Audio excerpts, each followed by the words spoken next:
오늘 말씀은 에베소서 3장입니다. 에베소서는 바울이 로마 감옥에 있을 때 쓴 편지입니다. 바울이 3차에 걸쳐서 전도 여행을 마치는데 마치고 나서 신변의 위협을 무릅쓰고 예루살렘으로 가게 돼요. 거기서 체포가 되어 재판을 받던 중에 바울은 내가 로마 시민권자다 라는 것을 이야기하며 로마 황제에게 재판받을 권리를 주장하게 됩니다. 그래서 로마로 이송을 하게 돼요.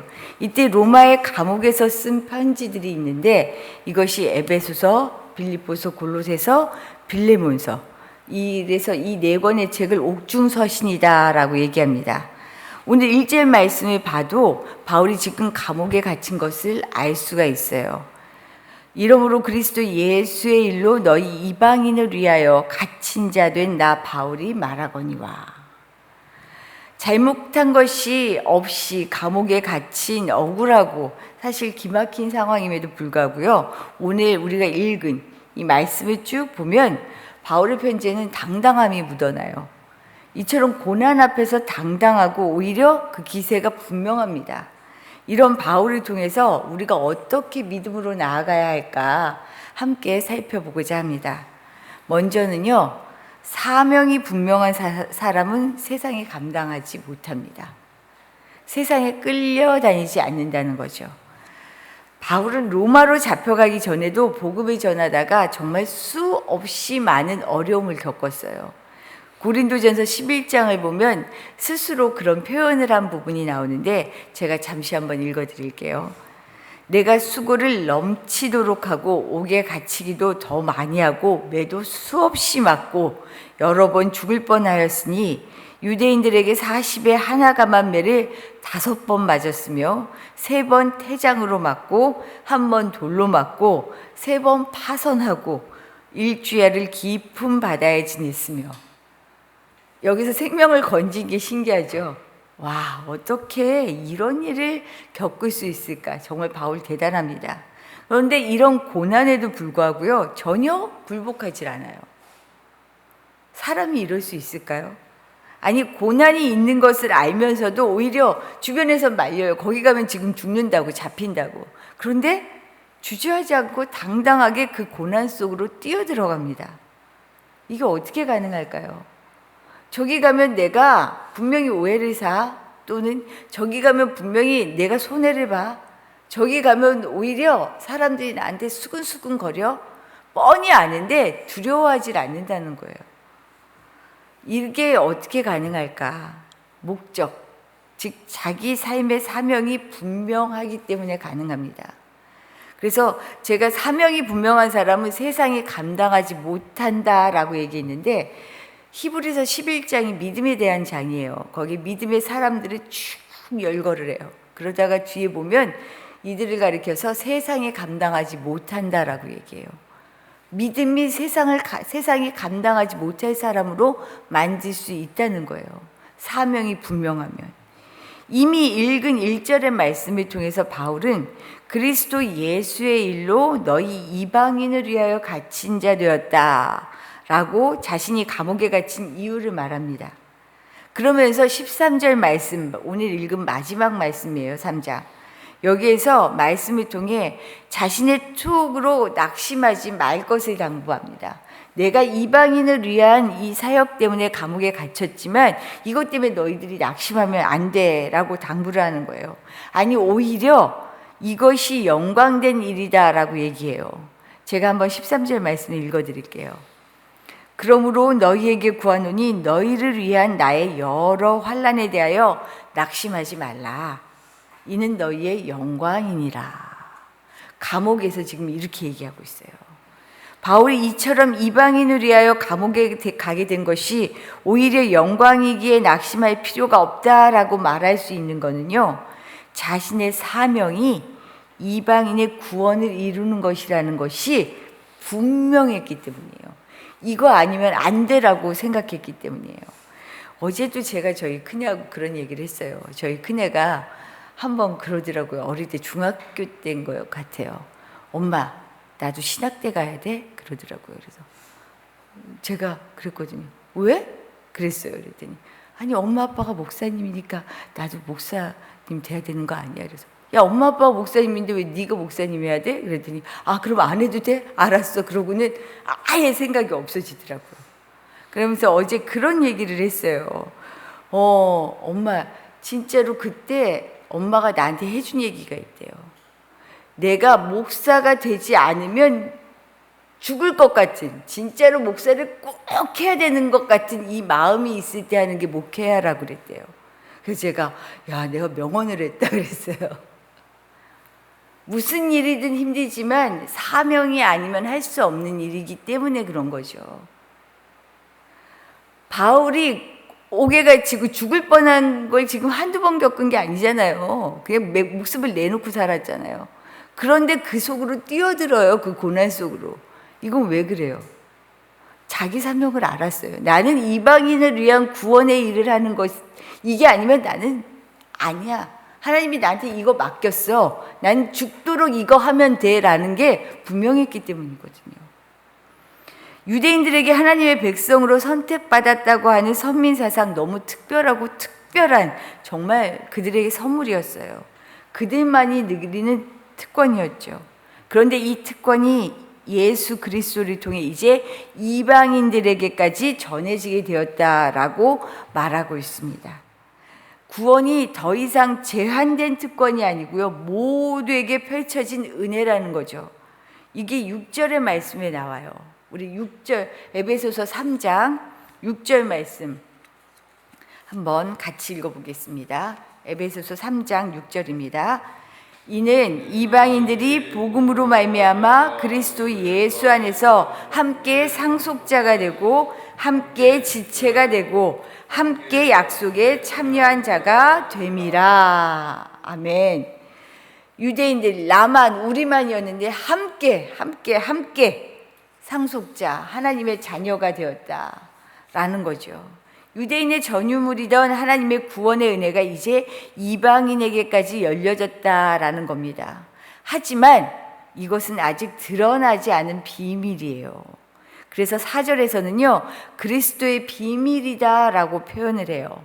왜 비밀이라고 얘기하냐면 말씀을 하지 않아서가 아니고요, 아무리 이렇게 이방인들이 구원을 받아 하나님께서 이들에게도 상속자가 되게 하셨어 라고 얘기해도요, 성령이 아니고는 이거를 깨달을 수가 없기 때문이에요. 받아들일 수가 없다라는 거죠.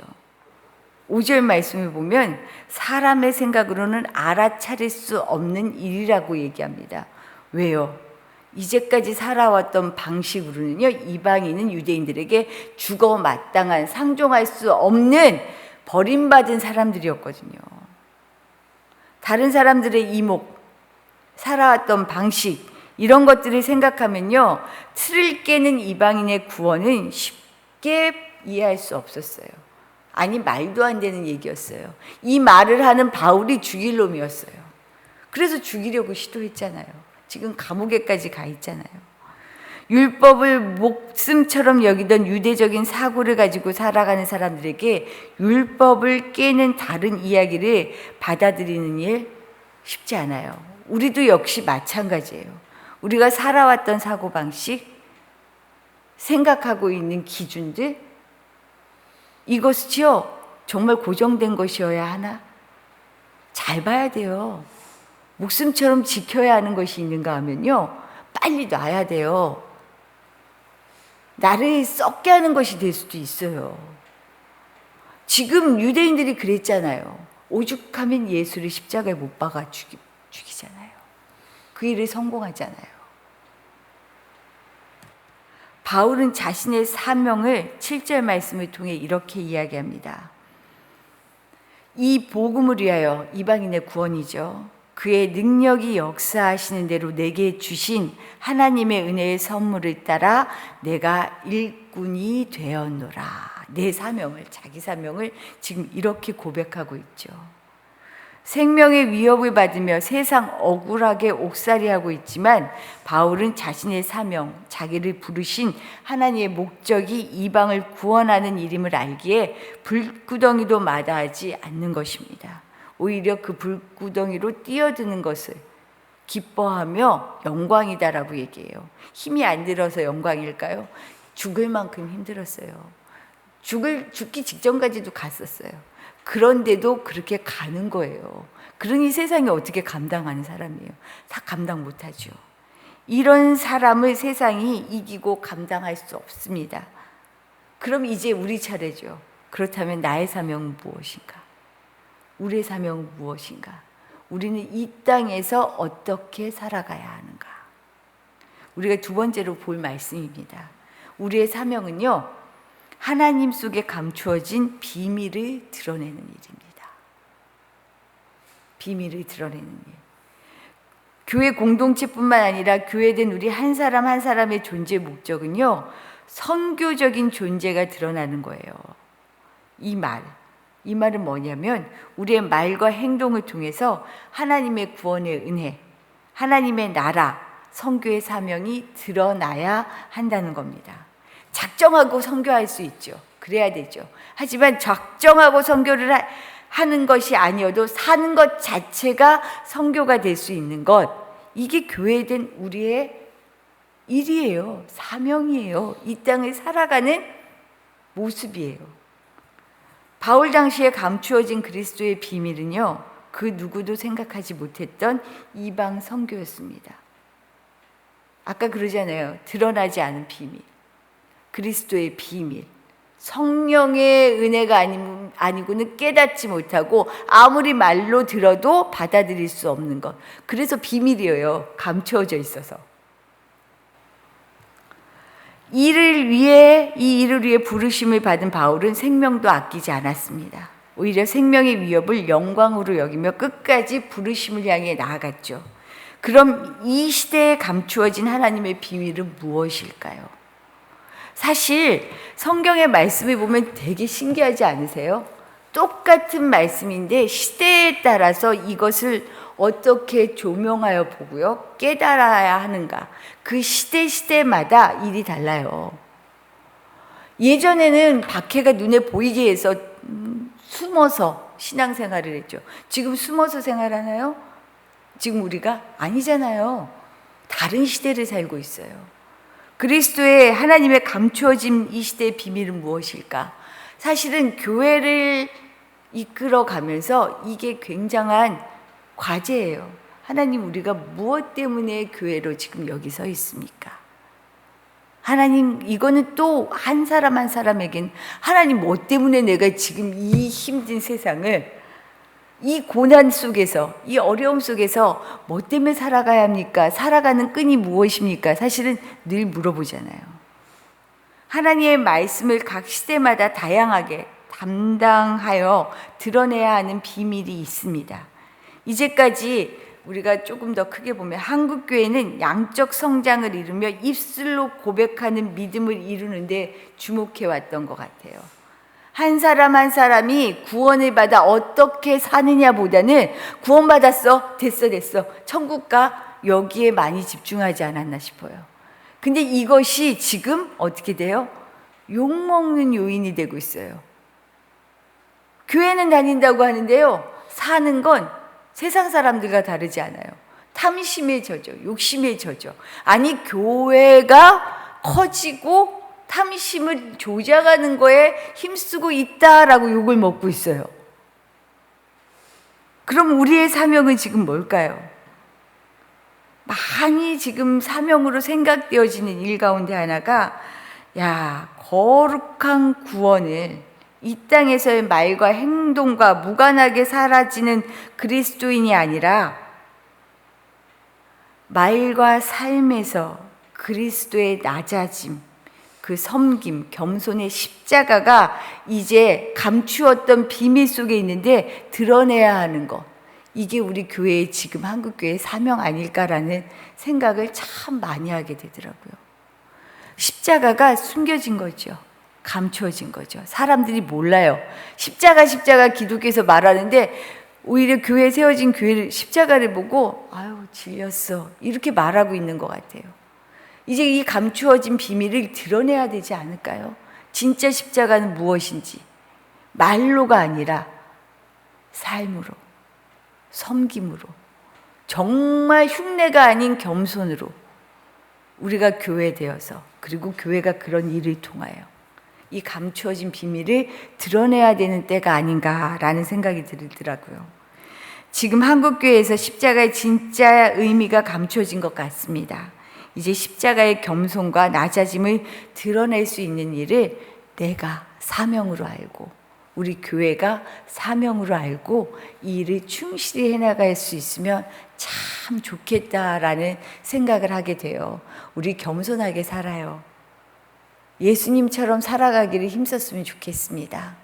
우리 삶에서 내가 가져야 되는 특권이 아니라 십자가를 지기를 즐거워하여 자기를 부인함으로 말미암아 하나님이 높여주시는 그런 복된 삶을 살아가시기를 축복합니다. 주신 말씀 생각하며 기도하도록 할게요.